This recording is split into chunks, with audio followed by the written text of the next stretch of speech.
Welcome, Kannaway Champions, and welcome to anybody that's come to this show for the first time, whether you're in Japan, Denmark, Germany, France, Brazil, Mexico, or the United States. The purpose of the show is always about how do we do our best? How are we at our best through adversity? How do we find a way? And so our goal is to have on the show people that have demonstrated consistent leadership, courage, character, and also the ability to articulate the values that led them through adversity out of the valley, if you will, into the sunshine of better days. And all of us are going through tough days today.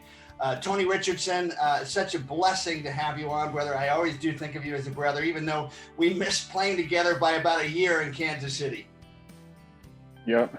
Thank you so much for having me on. And obviously it was always great, after the games to see you in the locker room, getting interviews, and I was like, wow, that's nigga, I used to watch you on TV. that old guy. And now, yeah, right. Now you're 49, and you with those years looking back over the last 10, 12, 13 years since you've left the game, you've left a real mark also with NFL legends. I just want to talk about what is an NFL legend. An NFL legend is somebody that sets a standard. It's somebody that has stuck through thick and thin, who's had to deal with adversity, multiple changes of head coaches, injuries, and also has had to deal with rejection, being cut. Tony Richardson was a member of the Pro Bowl team for the third time with the Minnesota Vikings in the 2008 Pro Bowl, and they let him go. So that's how crazy it is. I certainly had to deal with a lot of adversity as well, but I want to start, Tony, with just getting a little background on you. You grew up in Alabama. You got 1,000 yards in your, I think, senior year in high school, and then you were signed with Auburn. Tell us a little bit about high school, and perhaps a little bit about your parents and the environment you grew up in, and whether it was supportive or not. I have a feeling for the most part it was, because you have been a very consistent person in terms of who you are. You haven't changed a lot. People know who you are. They respect and love who you are. But tell us a little bit about your parents, your neighborhood, your high school team, maybe a coach or two that inspired you. Yeah, so I guess we can go all the way back. So obviously, thank you so much for that great introduction. But I guess you can go all the way back. So I was actually born in Frankfurt, Germany. My dad is a military man, a Vietnam veteran, served 28 years, Purple Heart recipient. And so I was born in Frankfurt. So literally, I was born in Frankfurt. We lived there for 2 years. We moved to El Paso, Texas for 3 years, moved back to Germany for 3 years, moved to Fort Knox, Kentucky for 3 years, back to Germany for 3 years, and then finally in Alabama. So I never, ever played football until high school. Like, because in Germany, everything was soccer. So first time I ever went out, I was a kid. I'm the youngest of 7. I have 4 older brothers and 2 sisters. And so I was a kid. It was kind of a different kid. I do a lot of stuff here in the city with the Jets and with this organization called Anti-Bullying. But I used to get bullied when I was a kid. Really? Probably just because I was the youngest and just was a different kid. So, I was a kid who liked to, freestyle on my bike, skateboard, listen to AC/DC, Metallica. I spoke German. So I didn't quite fit in with a lot of different groups just because of my upbringing. So, the structure and the discipline was always there. My parents were extremely supportive. They had no idea that Tony Richardson would one day be playing in the National Football League, because in Germany, we didn't have football. We had one television station, which was the AFN. And so obviously to watch American football, you had to stay up extremely late. My parents wasn't having that. So really, the first time I got into football was we moved to Alabama. Like I said, here I'm this kid, a little overweight. They used to call me like Chunky Monkey. I was a little overweight. And the only reason I went out for the football team was to kind of fit in, because like I said, now I'm coming to a small town in Alabama, and when you come from a military base and you didn't grow up in that small town, you kind of like ostracized, like, oh man, this kid has nice clothes, he has nice shoes, he has a car, and like that, you don't quite fit in because some of the demographics in Alabama. And if it's an Army base, it is also pretty diverse, and you've been back and forth, as I did. I was born in Munich, Germany. My dad was CIA. And then we came back to the States, then went back to England, then went back to Germany. And I highly recommend for people that are out of school to travel. But the best thing that can ever happen, I think, to a young person is to have to adapt, to make new friends. but you had to do that over and over again. And you had to come from this military background with a great diversity of people from all over, all the walks of life. And now you're in a small town in Alabama. A small town in Alabama. And really the only reason I went out for sports is because, quote unquote, that was the cool kid. And so I had really no idea. My buddy was just like, hey man, you should, try out for a football team. And so I was like, sure. So I put all this stuff in my locker and I'm looking at it. I have no clue. Like, there's the knee pad. I got the knee pad where the butt pad's supposed to be, the hip pad on the thigh. Like everything was out of whack. But slowly I kind of picked up the game. And first football game I played in, we got the ball on the 20. Now, granted, we had on my high school football team, we only had 22 kids on my entire football team in high school. So yeah, I was the average team could have 40, 50, 60, and you had less than half. Oh yeah, so Enterprise, Alabama, which is probably 10 minutes from me. It was a 6A high school. They had 90 kids on their football team, like 90, you know what I mean? So I would go watch these games and I'm just like, man, I wonder what it would be like just to play one position. Like after my football games, I was in full body cramps because I never came off the field. But anyway, so the first time I really get the ball, they give me a little dive play. I go 80 yards. I'm like, wow, this is pretty easy. So, it's kind of cool. So I had a really good high school football coach, as we talk about mentorship and obviously coaches that influence your life.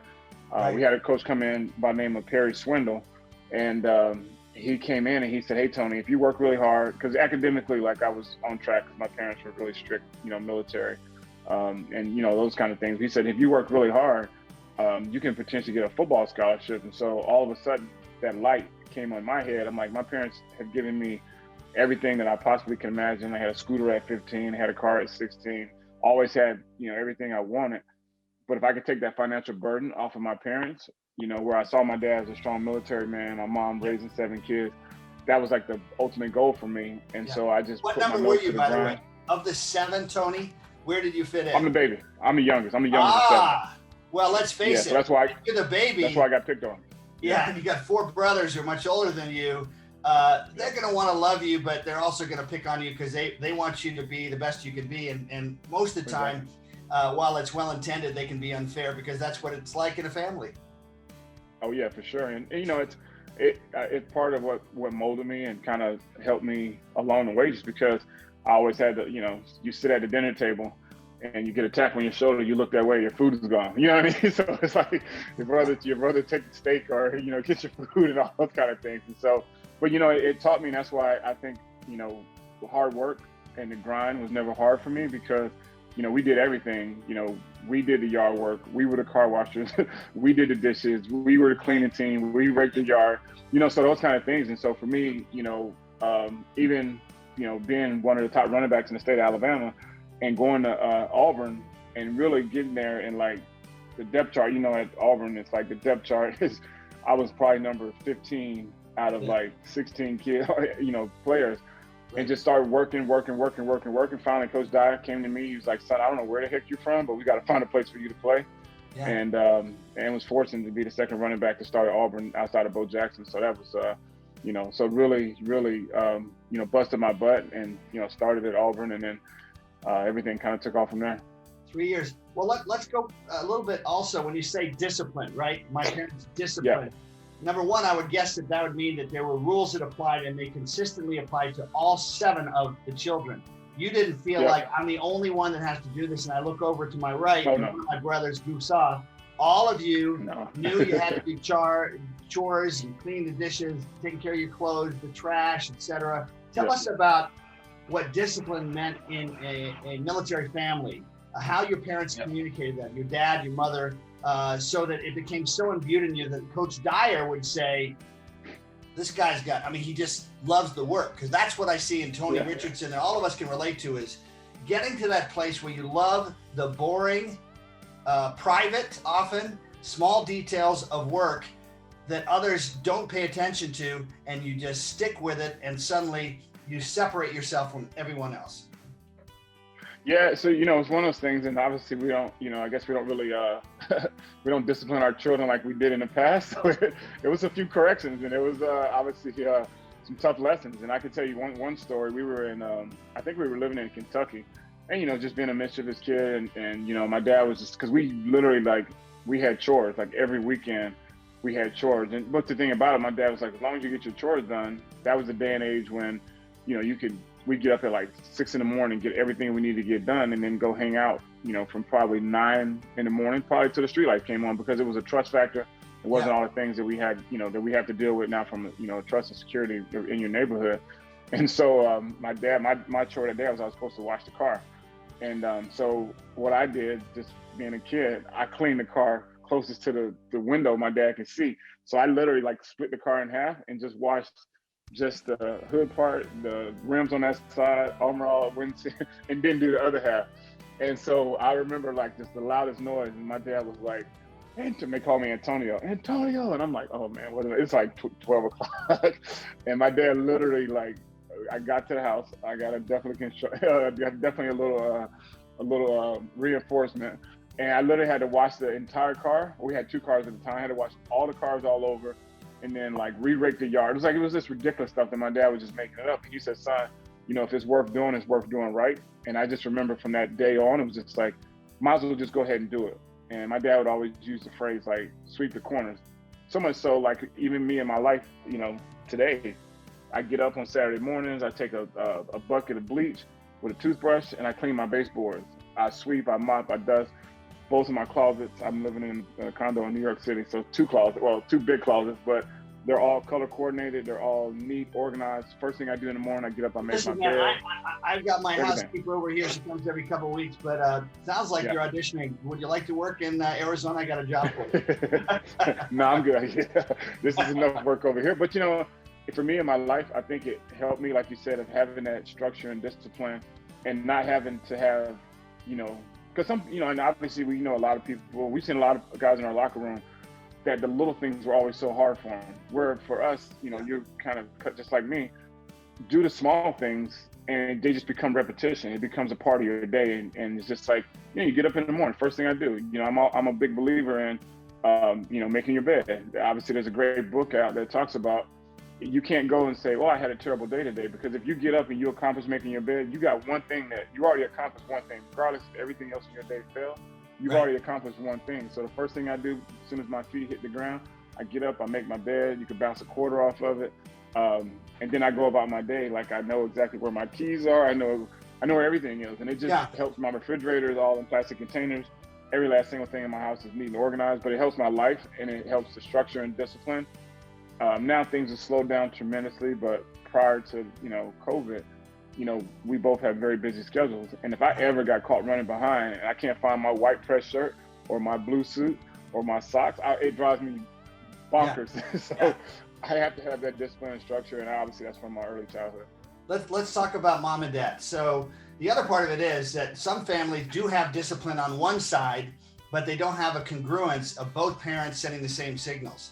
So compare, if you can, as you're growing up with 4 brothers and 2 sisters, how your father would discipline. I'm guessing he was the main disciplinarian versus your mother. What were the styles, and did they complement each other, and how did they?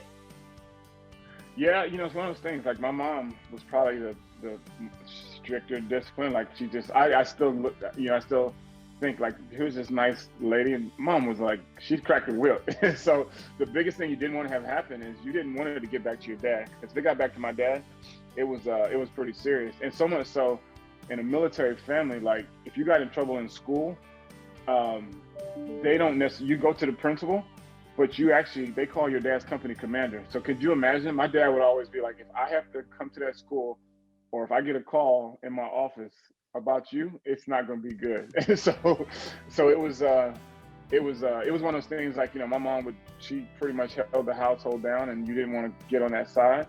But if it got to my dad, then, you know, it was not going to be a good day in the household. So yeah, they work together as a team. My parents were a good team too. So we see this thing because we know that the numbers of single parent families have severely reduced over the last 25, 30 years. I mean, literally less than half as many now. I remember my parents never swore. My dad was a reconnaissance pilot in World War II. My mother was in the Women's Royal Navy. You say your parents never swore? But my parents never swore. But my mother, speaking of your mother, my mother had a saying which was just as effective. And when she said it, you better get your thing right. and she would get, my mother being very British, she would say, "God's flaming teeth." Oh yeah. And that was lowering the boom. And if you didn't pay attention, then you were going to be in serious trouble. Yeah, that sounds like an action statement right there. So just when you said it in that tone, like I felt like I should get up and go do something. So God's flaming teeth was something that you had to face as a high schooler from a small school. Now you're at Auburn, tremendous tradition with Alabama. Alabama's playing tonight. They are the single monolith of college football. What is this, the fourth or fifth time in 7 seasons? And yet that rivalry was enormous. Tell us what that was like, because another part of our growing up and how we see ourselves as people is how we measure ourselves against others. Individually, how do I compare with Tony Richardson? He's the guy that's ahead of me on the team, and boy, what a work ethic. But also how we compare team to team. Tell us about that rivalry, very famous rivalry, Charles Barkley being one of the members that shares that with you, and with Alabama. Yeah, so actually the reason, to kind of take you a little bit further back, so when I was in high school, like as soon as you get to the state of Alabama, like it's a line drawn in the sand. So they're like, "Who are you rooting for?" And I'm like a kid from Germany. I'm like, "Who am I rooting for? I don't even know what you guys are talking about." So they literally make you choose Alabama, Auburn. And so I was kind of, when I got to Alabama, you know, I was like, okay, Alabama, great, sounds good. I'm rooting for Alabama. And so a lot of my high school friends were, you know, either it was split down the middle. So I actually went to the Alabama, when I was in recruiting, I actually went to the Alabama high school football camp for, you know, on their campus. And crazy enough, my host was late great Derek Thomas. So he was my host when I got to Alabama on my recruiting trip. Really? And I literally thought I was going to end up going to Alabama. So I got scholarship offers to go to Florida State. I had Dexter Jackson was my host. Bo Jackson was my host at Auburn. Wow. You know, obviously Derek was at Alabama. And I thought I was going to go to Alabama, but it was one of those things like you knew for a fact, like if you went to Alabama or pretty much any school, there was, you know, even to it's now, like it's hard to play as a freshman. So my high school football coach was just saying they had at least 9 tailbacks at Alabama and they were getting it done. And so so I took an official visit to Auburn, and it was the first time ever that, it was 1989, it was the first time ever that the Alabama-Auburn game was actually in Auburn, because it was normally always in a neutral site. And Nick, when I tell you, it was the most incredible atmosphere I think I've ever seen to this day. Like a war. That I've ever experienced. Yeah, so even my senior year, to kind of fast forward a little bit, and I'll get back to the story. In 1993, we were undefeated. We were 10-0. Alabama was 9-1. We were on probation. We had 89,000 people inside the stadium. We had 25,000 in closed caption watching in the parking lot. Alabama filled up their stadium because it wasn't on television. They had 70,000 people inside of the stadium watching a game that wasn't even played there. It's, you know, I was signing autographs as a freshman at Auburn. That's how big that being in that school. But the rivalry is just it's second to none. Unfortunately, and you guys won. 3 years. Didn't you win that game too? Well, my first 3 years, we took it under the chin. They beat us all my first 3 years. My senior year, Coach Dye had stepped down. We brought in Terry Bowden, Bobby Bowden's son. Right. And after the year, we finished the undefeated season. And it was literally the second time ever that the Alabama Auburn game was in Auburn. And probably the biggest game I played in my entire football career, because we had never beat them. Alabama had won 2 national championships while I was at Auburn, so that you never want to be the stepbrother or the stepsister in the state. And so that year we actually beat them my senior year, which was like I said, one of the greatest moments of my life. Let's talk about that, because that is pressure. It's one thing when you're a 30-year-old pro, but now you're 20-ish and you're playing in this immense game. How did your coach prepare you, and how did you prepare yourself so you ended up winning the biggest game of your life at that point? Yeah, you know, it's one of those things, like I said, we had some adversity because we had, you probably remember, I think he actually came to the Chiefs, Eric Ramsey. So Eric Ramsey was a defensive back who kind of had some things going on early in his career. He was married. Auburn was helping him out financially, take care of him and his wife and his child. Gets to his senior year. He gets drafted to the Chiefs. I think he went like 5th round. He felt like Auburn didn't support him enough. He kept this log of everything that transpired and turned everything in. It was on 60 Minutes. They took away our senior year. because of that transition that didn't have anything to do with us. So anyway, so I share that story because we were a band of brothers, and you know how it is when collectively you all link together and it's you against the world. So we ripped through the SEC, which is, crazy. Like we, short yard, we had a 4th and 1 at home against Vanderbilt. We shut them down. We beat Florida. Like, to be able to roll through the SEC undefeated is unknown. So by the time we were 10-0, and we just knew like, okay, the whole world's counted us out. No one gets a chance to see us play. It's us against the world. It's our senior year. You know how it is when a new head coach comes in. He's already thinking about, okay, get this senior class out of here. Let's get these young kids rolling through. And we were just like, we stuck together. We were the leaders of the team. It was our team. And obviously everyone bonded together and we walked out on that field and we ended up getting it accomplished. And, it was one of those things. It was, and James Bostic was our tailback. And there was a play. If you ever get bored, go back and look for the play. Okay. And literally we knew like if we were able to get a first down, the game was going to be over. So I go through, I cut block the Mike, James Bostic sprinting by me. The Mike is the middle linebacker, by the way. So he's the big guy in the middle, and he's coming in to take care of you, and you take care of him.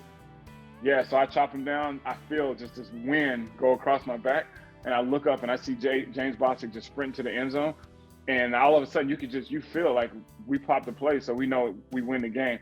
So he turns around. There's an image of me diving probably from about the 5, and I just hit him in his chest. His helmet comes off, my helmet comes off. He said that was the hardest he got hit the whole year, just because it was like the height. I mean, it was insane. Yeah. Like it was the whole crowd. Like, I mean, even afterwards, I think the campus was on like just crazy for like weeks, like 2 weeks after the game. So it was by far one of the biggest games that that I've ever played in. But fast forward now, being a little older now, 49, I'll watch the game tonight, and because it's the state, I'm definitely, everyone's like, how can you group? And, obviously you were there at Derek's service, and I eulogized him.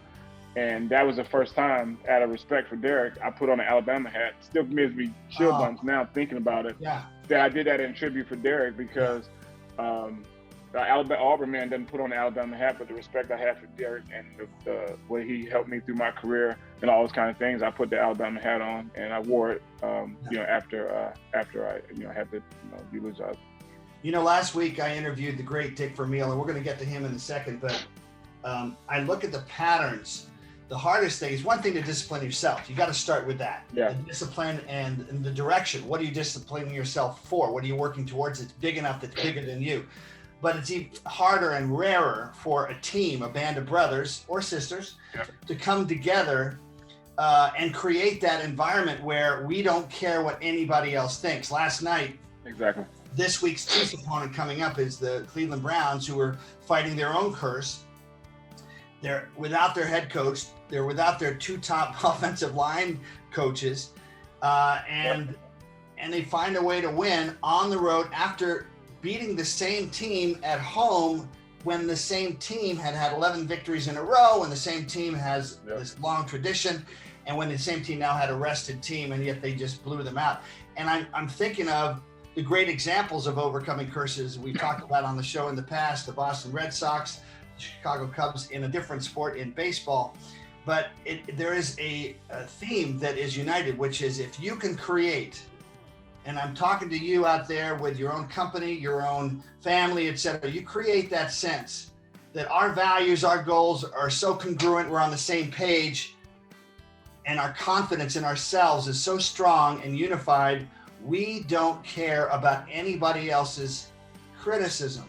Because criticism from people that aren't inside that circle, criticism from outside, they can never know really who you are. They can never know what you're capable of. And as an individual, that's an incredibly important daily conversation we have with ourselves that I had to have when I was being cut by 8 teams 11 times, and then throughout my career. How do I get better? How do I deal with this? And so I just salute that lesson. I appreciate your bringing to the table, which is, how important and beautiful it is if you can sell the family, the community, the team, the company, that small group that is your huddle, if you will, that you are so together and on the same page. Does not matter what anybody else thinks. And 2 weeks ago, we had the greatest linebacking crew, many would say, in the history of the NFL on this show, with Bobby Bell and Willie Lanier and Jim Lynch.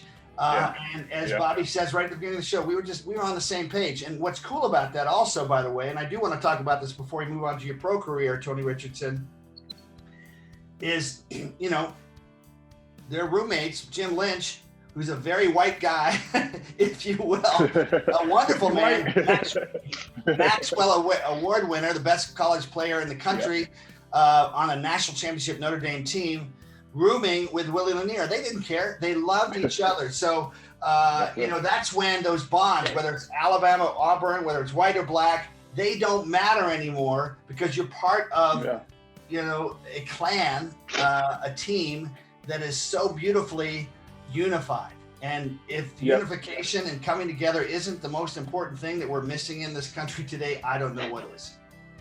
Yeah, you know, it's interesting, and that's a great point that you made. When I was in Kansas City, we had the opportunity to have the great George Brett, Hall of Famer, come and speak to our team. And one thing I took away from it, obviously, I've experienced that just in my life, because my dad would always say, like, look, you guys can fuss and fight inside our house, but when you leave outside this house, you represent the Richardson name. And he would tell us, like, as a kid, like, don't ever do anything to disrespect the name.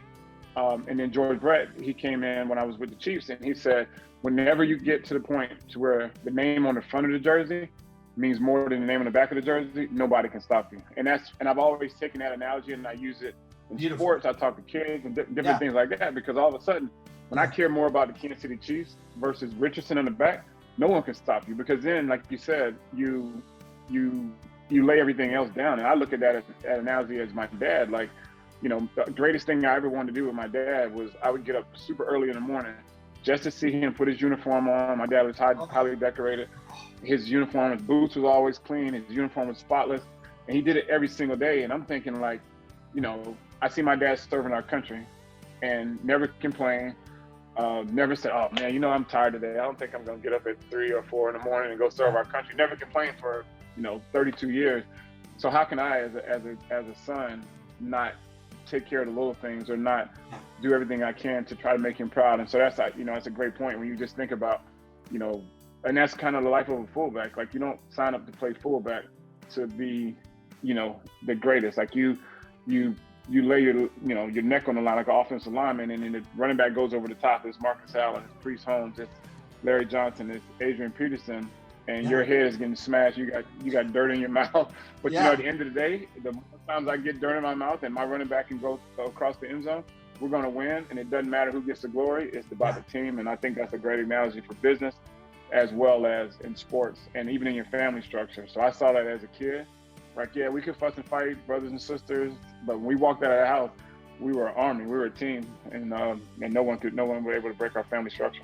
So you come to the NFL, and first you start with the Dallas Cowboys, a great tradition at that point, you know, 95, and they won 3 Super Bowls, and, you know, one of the greatest offensive lines ever, and you're behind Emmitt Smith and Darryl Johnson, two of the great running backs. Certainly Emmitt, arguably the best, certainly one of the top 4 or 5 running backs of all time.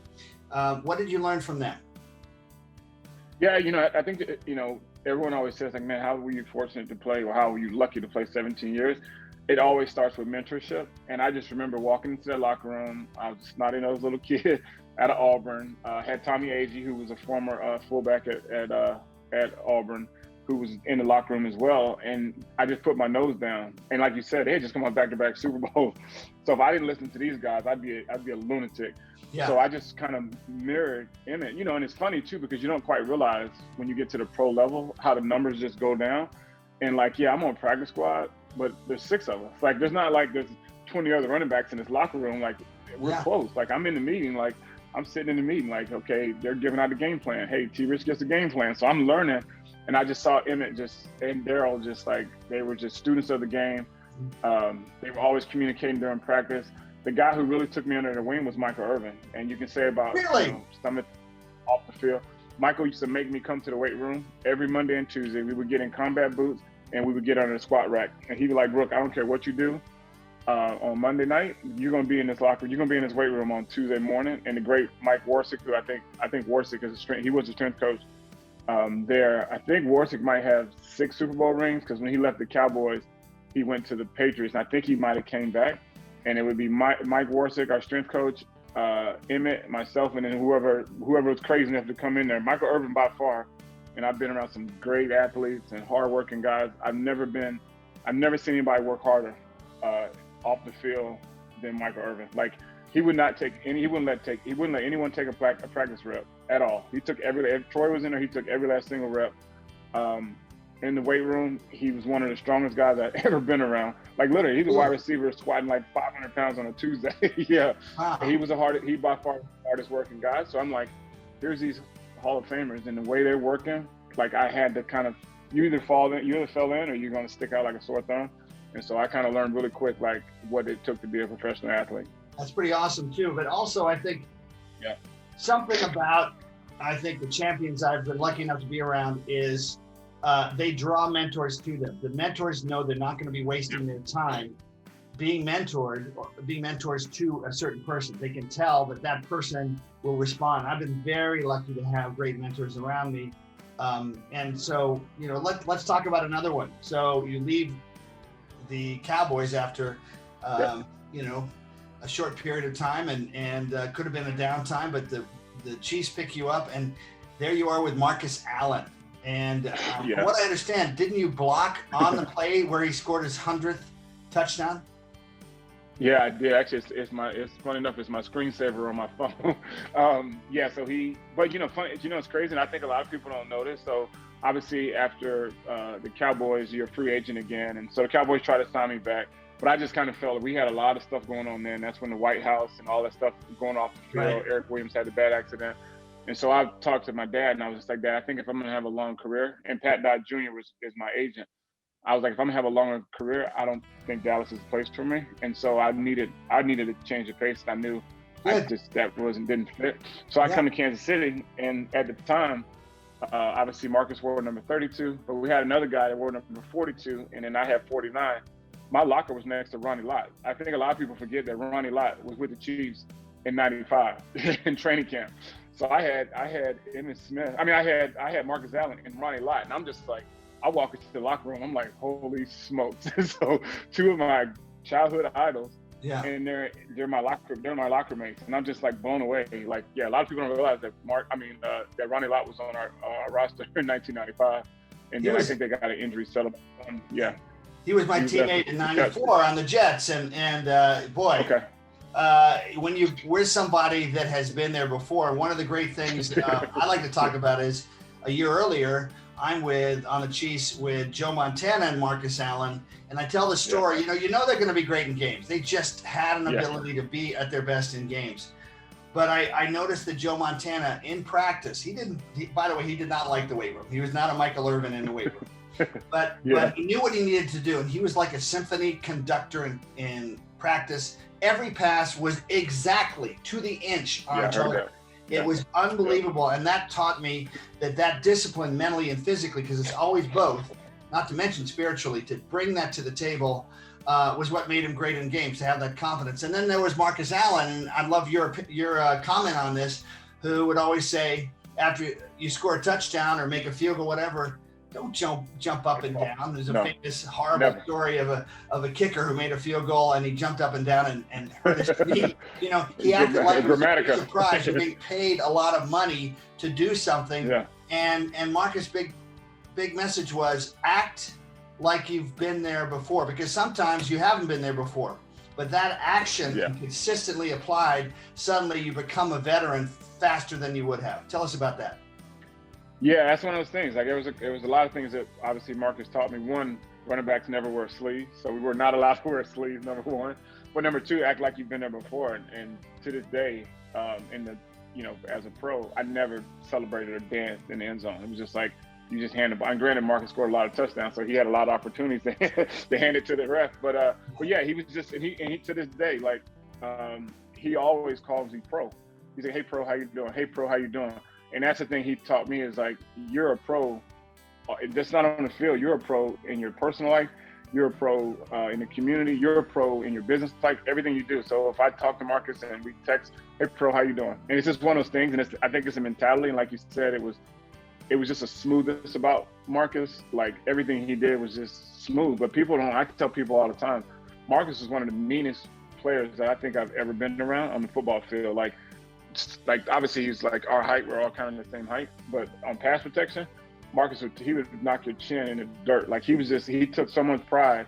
Yeah. And one he never realized, he was like, he'd always say, like, they get a chance to take a shot at us. So when they come through that line of scrimmage trying to get to the quarterback, you can sort of split his chin strap. And I'm just like, here's this pretty guy, Marcus Allen. Like, and I would watch the film and he would just blow people up. Yeah. And, he did teach me about how it was to be a pro and what it is to be a pro. And he forced me, and that's why I think I played as long as I did. He would say, he'd sit there and take notes. And he's like, Tony, could you imagine how many times and how many meetings I've been at? And his notebook would be like this, is full of notes. He said, what I started doing, and I started doing this later in my career, once you get your position down, start learning everyone else's position. And so as I started going through my career, I started learning, I played fullback and tailback. But then I started learning the wide receiver routes. Then I just started learning the offensive line calls. And then it's like, okay, in every year, why not take the notes? I'm just taking, when they're making line checks, I'm taking notes.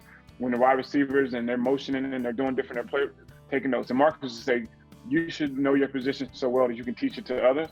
And I just started taking notes. Because, and you get into year 10, 11, and 12, you've sat in too many meetings, taking too many notes, but you never get bored because you're still learning. And he forced me. He was like, hey, man, what's the offensive line have on this play? And I'm like, oh, crap. But then I started learning. I'm like, okay, yeah, he has a deuce. And then you understand the blocking schemes. Hence the reason why Marcus never really took, a big shot. We would study film together after a game. And I'm like, Marcus, how'd you see this guy? And he says, I always trusted my offensive linemen. They're going to block the down and the linebackers. The safeties were my guys. And so he said, that's my responsibility because receivers obviously sometimes can't get to him. He said, so I already knew where the offensive line, where they were going to block, always knew how the linebackers were going to get blocked.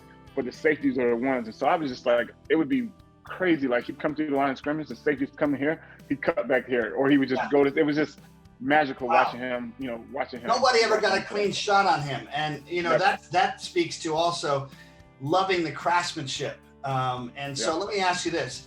In knowing that, have you ever thought about being a coach? I know you'd be a good one. I've considered it, and obviously, as you know, it's the grind. I don't think, had I not played, I think as long as I did, I probably may have gotten into coaching, but I just, and I was kind of a guy, obviously I'm still living in Long Island City, which is right outside of Manhattan. But for me to get to work, because I'd have to go through the Midtown Tunnel, I'd have to go through the Lincoln Tunnel, and then another 30, 40-minute drive to get to practice. So I was up at 5 o'clock in the morning, out the door by 5:30, Starbucks 5:35, and then get to work. But I always see the coaches there. And I would just pop into the running back coach's room. Anthony Lynn was one of my running back coaches. Eric Bieniemy was my coach in Minnesota. And I would always get there early. And I'm just like, dude, did you guys leave? He's like, nah, I just stayed on the couch. And I'm like, nah. I just started learning it's for me just staying there at 1 in the morning and then being back at there at 5 or 4 and then maybe just going home just to kind of lay your head on the pillow for an hour or 2 hours. I just felt like for me, I would like to do it because I think I can offer some young running back, whether if it's in high school, whether if it's in college, or maybe the pros, just a little bit of insight, but also just that the college game is all recruiting, as you know. So it's 24 hours, 7 days a week, and you're molding men, which I think is very important. The pro game is the stakes are high. The stakes are extremely high. Where our good buddy Anthony Lynn, winning record with the Chargers, fired. You know what I mean? It's like, with a young quarterback. So it's kind of one of those things for me, I don't think it really fit my lifestyle too much. And by the way, Doug Peterson today in today's news, we'll be playing this show a little bit later, but won a Super Bowl 3 years ago, and he was the offensive coordinator for the Chiefs 4 years ago, and he's fired. So that's the other thing. All of us know unfair standards, but you can't do anything about it. You just have to take care of what you can take care of and make sure that you know everything about that. So let's talk about some of the glory days, though, because now you're learning from Marcus Allen, but now you're moving on with Marty Schottenheimer, and you move into a time after your first few years being a great special teams player. And I've seen some of your tackles, buddy. You were badass. Excuse me, everybody, but he was. He's running down the field like a wild man, and he hit hard just like we were talking about Marcus Allen. Now suddenly it's time with PreStones and Dick Vermeil. But before we move on to that, what's your favorite memory of Marty Schottenheimer? I always tell people I was lucky enough to have 2 Hall of Fame coaches, one officially with Marv Levy, who, after being rejected by the Chiefs, comes on, takes a couple years off to rethink everything, and becomes this Hall of Fame coach with 4 straight Super Bowl appearances with Buffalo. Marty Schottenheimer, I believe, should be in the Hall of Fame. Certainly, he was the best coach I ever played for, completely transformed the toughness and the unity of our team. Tell us about Marty Schottenheimer. Just what are some insights, just one anecdote that helped you understand how somebody with a very different leadership style, perhaps, than you had been used to, still was a fantastic coach. Yeah, I kind of look at Marty kind of like, he reminded me so much of my dad, because he, like when I first came in the league in '95, like, we didn't have those things called shells. Like, we were in full pads, like literally 30 days of training camp. Out of those 30 days, probably 26 or 27 was full tilt, full pads, 2 days. But it was one of those things, like, as long as you did what you were supposed to do, then you didn't have any problems with Marty. Like, he ran a tough training camp. Yep. He was very structured. He was very disciplined. And he required a lot of us. And so that was what I know. That's all I knew, being at Auburn and playing at SEC, and then being in a very strict, tough, disciplined family structure.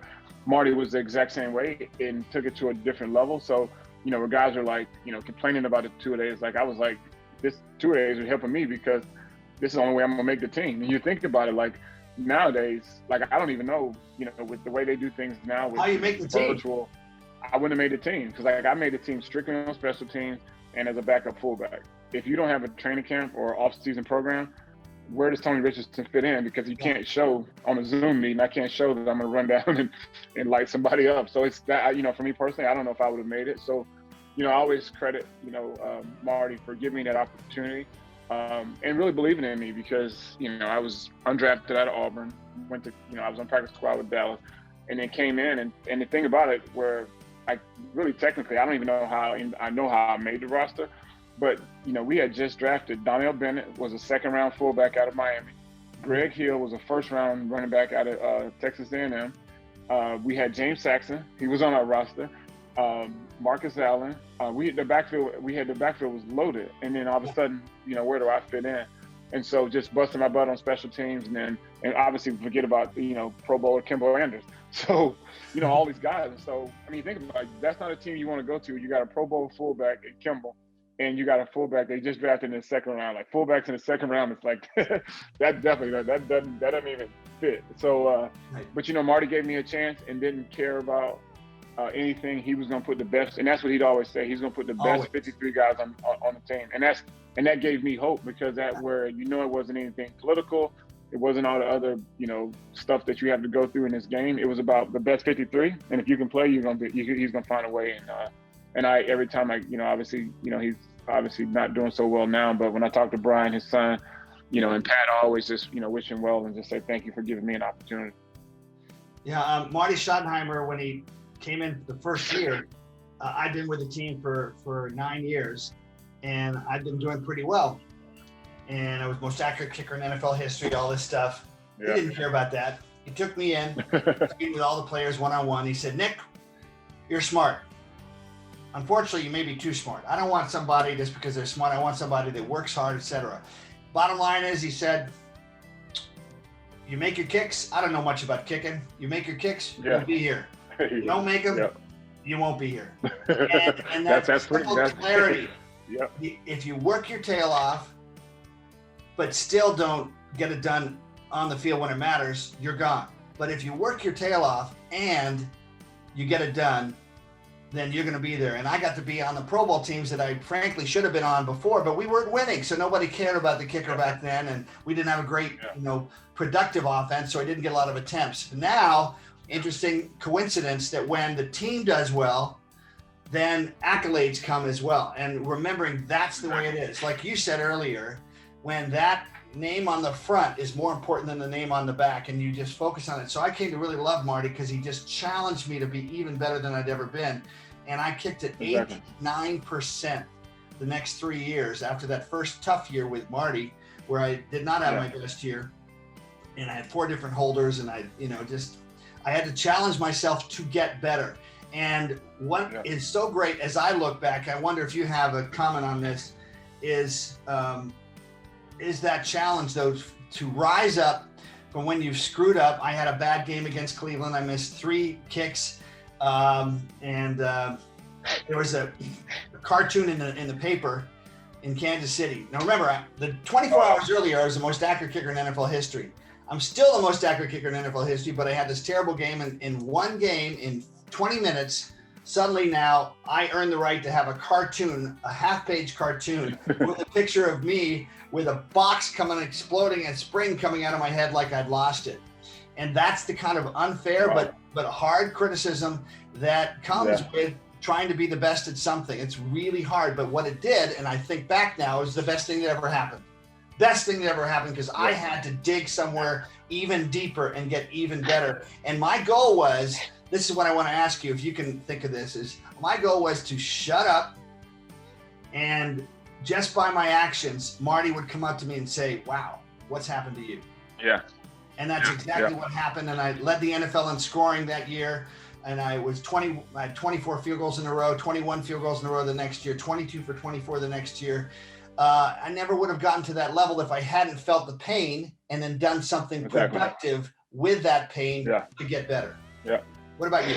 Yeah, it's kind of the same thing. I remember we had a situation where we were trying to make a decision who was going to be the starting fullback. And so Marty actually brought me and Donnell Bennett into the office and basically, said that he felt like Donnell Bennett was better than me. And I remember this, and I'm just like, okay, well, I was like, I'm not going to argue with Marty or anything like that. And it was just like, he said that. He was just like, Donnell's, he's going to be our starter, and, you're going to stay on special teams or something like that. And so I said, well, Marty, do you really believe Donnell? And I asked him right in front, and he said, yeah, I think Donnell's better.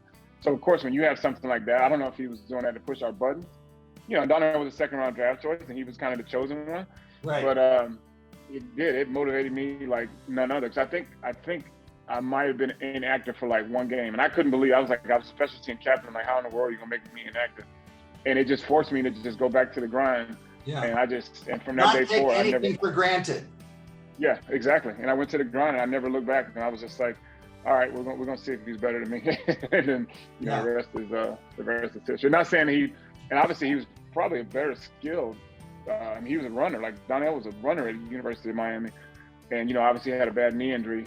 But I still felt like I was, I could compete with him, and I think it really fueled both of us, and I found a way, and then next thing I know, I started fullback.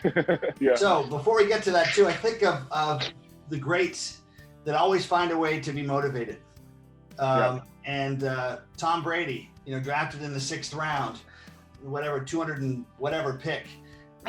He never forgot that. It didn't matter if it was 1, 2, 3, 4, 5, or even 6 Super Bowls, and he's working on his 7th. Hopefully, we will make sure he doesn't do that in Tampa with Kansas City. But he always found a way to say, "I've got something to prove." Never taking it for granted. Always being humble enough to say, "I can get better." Yeah, it's one of those things. And that's just, I would tell people all the time. Like, I would always, how our practice facility in Kansas City was, where we'd go in there and then had the glass, and then there was the indoor facility. I went to work out every Tuesday, and a lot of people don't understand Tuesdays in the National Football League is transaction day.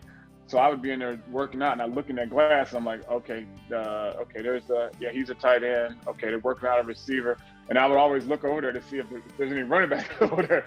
But it was one of those things because regardless of whether you're a Pro Bowl player.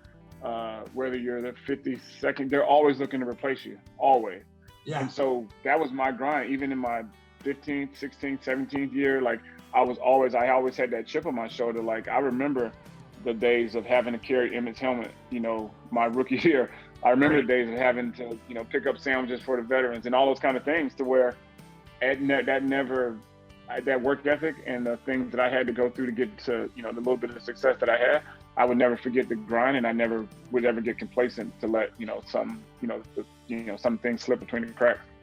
That chip on the shoulder, we need to come up with a phrase because the chip is the best thing ever. So let's talk about the Pro Bowl years. All of this work, all of these foundational experiences you had with different coaches and different players around you, different personnel. And then suddenly you have a chance to block for Priest Holmes, and with one of the best offensive lines maybe in history as well. If not the best, established as if not the best, and you establish yourself as just a superb blocker. But a lot of us want to be the Hollywood star, you know, they get the big recognition and are really the key actor in the movie. But you were always the supporting cast. So tell us how you approached that, and then give us an example of what it was like with PreStones, where you were helping him score 25 and 27 touchdowns per season, and how dominant it was, partly because of the amazing chemistry you had with PreStones. Yeah, you know, it's one of those things, like you said, I think the accolades come collectively when you have a unit working together, because that's the thing. It's like, you know, you look at our offensive line, you have Willie Rowe, Hall of Famer, Will Shields, Hall of Famer, Casey Wigman, Brian Waters. I mean, you know, Jason Dunn, Tony Gonzalez. Like we had a crew, and so it was one of those things. Like, you know, and obviously we bring in, you know, Coach Vermeil, so we kind of changed the mindset, and we really didn't know what we had in PreStones. And I just remember when he broke out onto the scene, like the fun that we were having, and Priest and I built like this bond to where we studied film together every Thursday at my house. We would go eat together, and we was just like, once we got into the game, like he knew exactly what I was doing. Yeah, I knew exactly what he was doing. Our offensive line was incredible. Like Willie Rowe, I've never seen a man who could barely walk run like a deer. So I used to tell Willie all the time, I was like, dude, I think you learned how to run before you could walk as a baby. But for those of you, Willie Rowe was an enormous human being. Probably what, still a enormous. 6'5", 6'6", 330, and at least maybe 340. Yeah, and just as big as they come. And but still, you had to make it happen. There are lots of examples of teams with talent that don't get it done. So what was it with Dick Vermeil coming from a Super Bowl? So now he's had what he hadn't had for those years. A little bit like Andy Reid winning the Super Bowl last year and having lost the first one, ironically with Philadelphia as well. Dick Vermeil comes, and how do you compare Dick Vermeil and his approach with Marty Schottenheimer? Yes, from the standpoint of work, the work was pretty much the same, because you remember, like I remember, and we were in Kansas City, and Coach Vermeil was in St. Louis, and the griping that came out of it, like players were boycotting. Like they were like, I'm not playing for this man. He's crazy. Like, I don't, because his practices were so hard. I mean, and guys were like, so, and he said that, he talks about this a lot, where his first year, you know, you kind of have to weed out, you know, and kind of see like who's really on board. And some of the guys were not on board, because Coach Vermeil would have 3.5-hour practices, full pass, full tilt, and we got after it. And so, you know, I think with our group, he did come in with that mentality, but the guys that we had, like we bought in really quick. And I think it's easier to buy into when you see the success that he's had. So, you know, when he came to St. Louis, he had been out of coaching for a while, and the guys were like, man, this guy doesn't know what he's talking about. He's been away from the game too long. But Coach Vermeil knew he had to kind of, you know, weed through the guys and see who was really on board. Where when he came to Kansas City, like we saw the greatest show on turf. We saw the Marshall Falks, we saw the Torrey Holtz, we saw the Isaac Bruce, you know, we saw the Kurt Warners, we saw the you know, Trent Green. So we saw what the plan was, and then just see how we can. And you had Trent Green. Yeah, exactly. We had Trent Green. So Trent was just like, look, yeah, he's a little off his rocker, but trust him. If you trust him, and the good thing about it was easy to trust Coach Vermeil, because you genuinely always felt and you knew he cared about you. Yes. And you knew he loved you, and he was the guy that would put his arm around you. Now, we're going to work hard, but he's also a guy that's going to put his arm around you in the practice, and he's going to shed some tears, he's going to cry. And so it's easy to go to work when you have someone like that who genuinely cares about you. You know it. Who cares about your family, and you know it. And it's one of those things, so like, yeah, you can work extremely hard, but yet still on the back end, you're going to have some fun. He's going to love on you.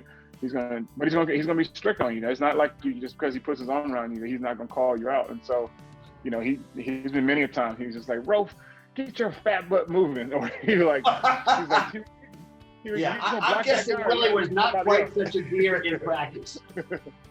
Yeah, no, well, we get after it a little bit, but yeah, he pushed us to the carpet, and then, you know, and it was one of those things, like we started to see the success, and then we just all bought in, and we, you know, we'd run through a brick wall for Coach Vermeil, and he really, you know, you talk about leadership, his leadership style was was different, but one thing he would always say, and he would tell me this: people don't care how much you know until they know how much you care. And when they know how much you care, then you can tell them, like, you could be the greatest coach in the world, but if guys don't really know that you care about them, then all that can go out the window. Yep. So yeah, Coach Vermeil is one of my if not the best coach I've ever had an opportunity to learn from, both on the field and off the field, just because he was such a great family man. He'd have us over for dinner on Friday nights. Him and Carol would cook. Bottle of wine or two. Yeah, bottle of wine or two. Sometimes the steaks would be medium raw. Like, Coach, you gonna put some more heat on this thing?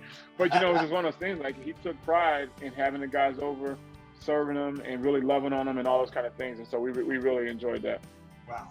All right, so we just got a few minutes left. This has been fantastic, but you end up playing 17 years. What advice would you give to people? Because you make a couple Pro Bowls, and you get let go by the Chiefs. And, you still put on a number of years, including in Minnesota with a Pro Bowl, and then you go to the Jets. Any comment on those last few years and how you kept going? Because it is absolutely extraordinary that a fullback in the NFL could play 17 seasons. What was your secret? Yeah, I think for me, it was just never forgetting the grind and never forgetting what you had to do to get there. And that's the thing, I guess I never took anything for granted, because you realize, especially when you've experienced, the only time I was actually cut in my career was the Cowboys, because every time after that, it was just my contract was up. Yeah. So, but you remember that, having to go into the locker room or go into the coach's office. And I remember when Barry Switzer said, "Hey, Tony, we really like you, but unfortunately, we're not going to be able to keep you." And so that rejection, one, not getting drafted, but two, of a team telling you that you don't fit in, but yet still. So from that day, I remember that conversation with Barry Switzer, and I was like, I'm never going to have that conversation again. And thank God I never had to have it again. So that was a good thing. And so it's just continue to, I'm sorry, my dog just moved. Hi, doggy. So just continuing to, he's in the background. I don't know what he's doing. Go sit down. Of just remembering just always remember that, where you started and what you had to do to get there, and never listening to the outside noise, because the outside noise, sometimes can deflect what the actual goal is, and you just need to stay focused and at the task at hand. All right, so let's finish up with, I want to talk about NFL Legends and just the game itself, because NFL Legends started with Tracy Perlman, who's done a great job, and you're one of the leaders, if not the leader, of NFL Legends, and all sorts of things that you still do as best you can with the COVID situation, in particular in New York, but also that in the broader context of NFL Legends being the first program where player-based program with players is right there at NFL headquarters. So as you talk about NFL Legends, Tony Richardson, 3-time Pro Bowler, one of the great people in the NFL I've ever met. I really mean that too, buddy. You're such a good person, and I know you're going to be the same person when you're 69 as you are when you're 49. And you and I are going to be on an island somewhere, and we'll be talking about these things even then. But the game has changed, and players are making 10 times more than 25 years ago. So in that context of NFL Legends, tell us how the game's evolving, good and let's talk about the bad. We don't want this show just to be about the Pollyannish good things, but also the realities you have to be aware of so you steer clear of them. Yeah, I think the economics of the game has definitely changed. I think, and you start talking about leadership, and I started to see this toward the tail end of my career. I was on the executive committee that negotiated the CBA in 2010, 2011, and you started to see, like, all of a sudden, sitting in those meetings and, trying to figure out the cap number and trying to figure all those kind of things. But what that Let me interrupt for a second, too. For everybody that's in Denmark and doesn't know football, CBA, collective bargaining agreement, a union negotiation, and the cap is the salary cap, which had begun, and I was a player up for 11 years myself, with the 93-94 collective bargaining agreement. Now suddenly, for the first time in 94, there was only so much a team could spend. Of course, the TV content was getting bigger. Now it's absolutely going to be huge, and has been huge for a while. But tell us about that role as a player rep and the the senior role you were playing. So what I started to see happen, it took because I think for me, from a leadership standpoint, especially when I got to the Chiefs, the guys that I think that, obviously there was the Marcus Allens, there was, those guys, but then the core group of guys were your special teams guys, your Greg Minuskis, your Damian Hughes, those type of guys that were in the middle of the roster that, could be a backup wide receiver, could be, a backup linebacker, the Tracy Simeons, those kind of guys. And all of a sudden you started to see those guys roll.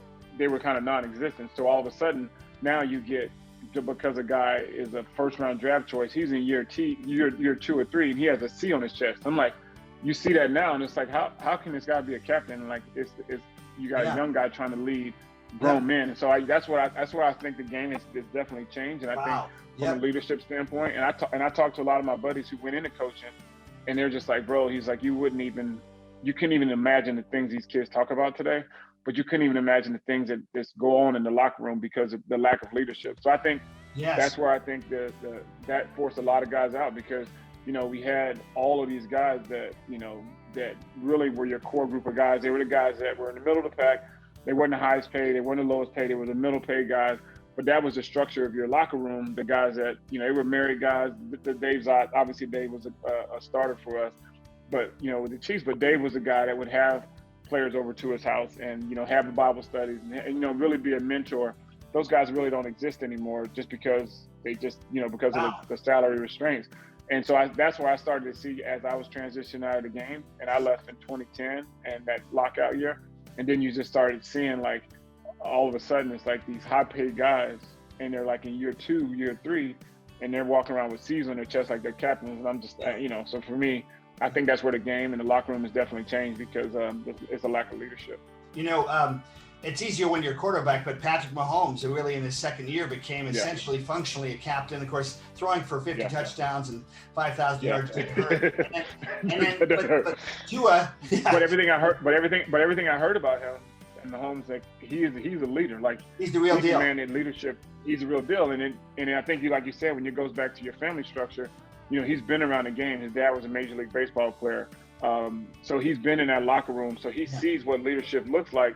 And for a guy like Patrick, the stage was never too big, where he was able to come in and demand the respect. And it wasn't like he had to stand on top of the table and be like, I'm the leader of this team. No, you go to work and you show up, and they talk about his work ethic. They talk about his consistency and showing up every day, being the first guy in, the last guy to leave.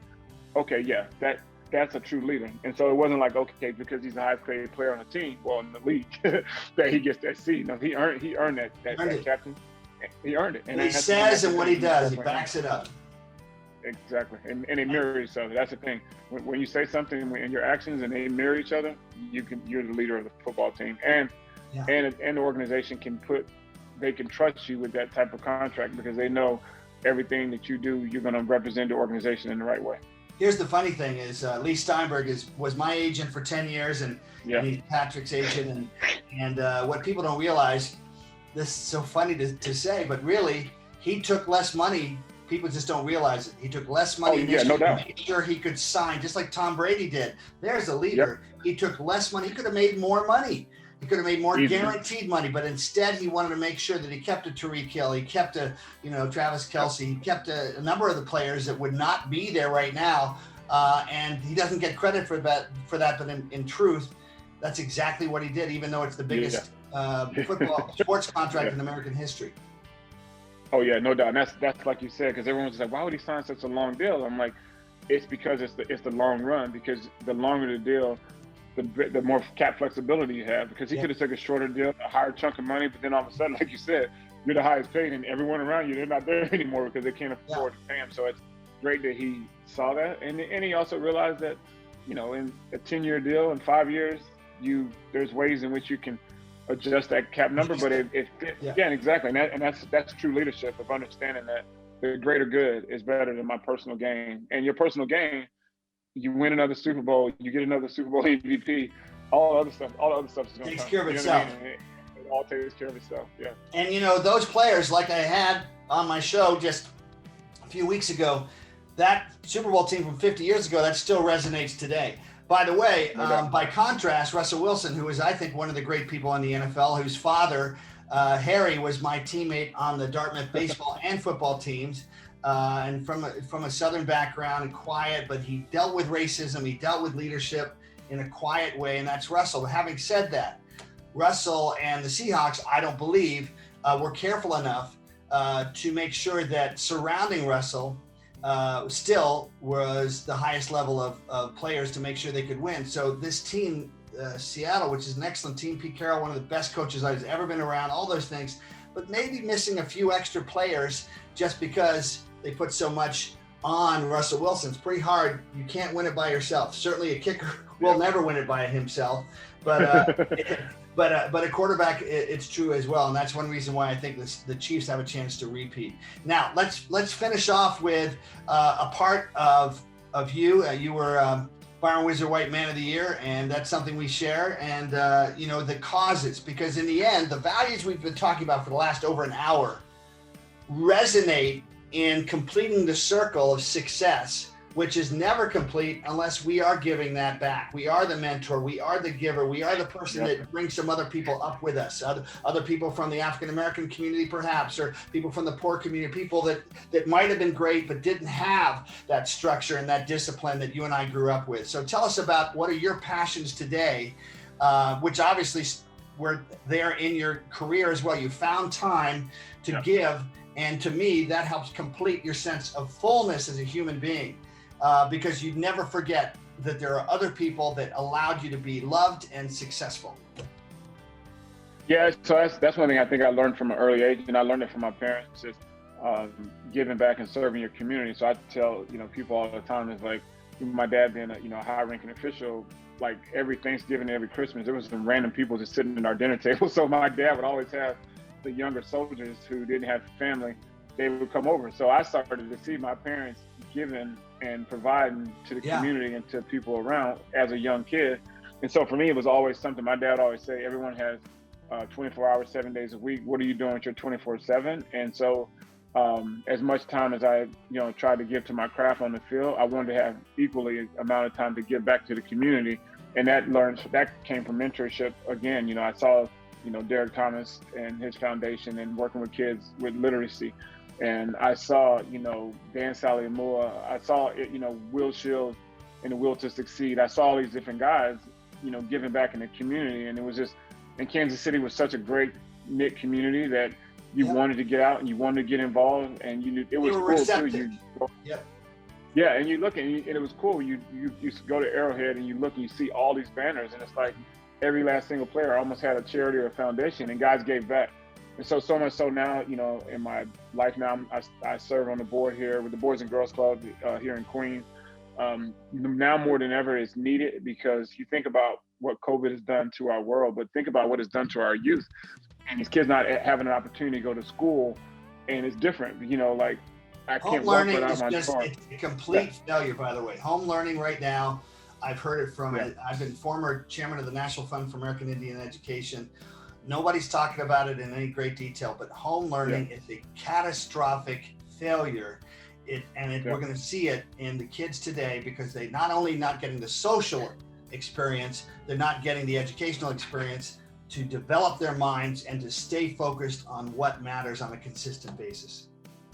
Yeah, and not even, and also to touch on that, like out here we don't have playgrounds, and so it's not like all of a sudden I walk outside and there's a big patch of grass in the playground.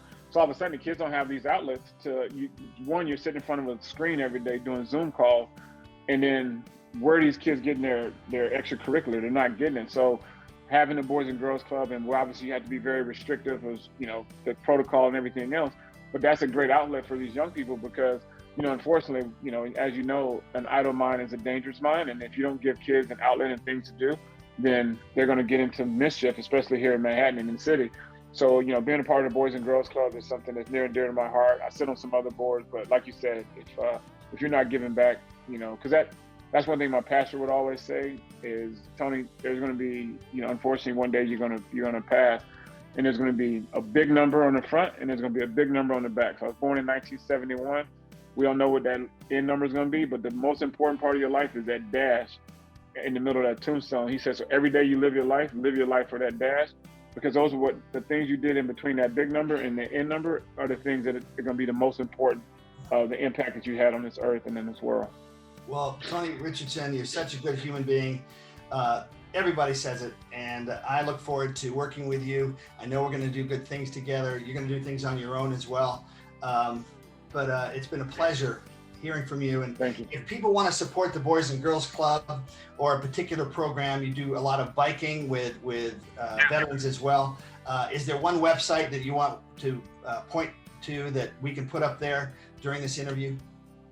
Yeah, I mean, I guess the biggest thing right now, I mean, there's obviously, like I said, I do a lot of stuff with the Wounded Warriors, and actually, obviously involved with Jay Glazer, MVP, which is Merging Vets and Players. Okay. So there's a lot of different organizations I'm involved in. I think the best way is there's something because I post a lot of things on my Twitter account, and that's @49TRich, so @49TRich.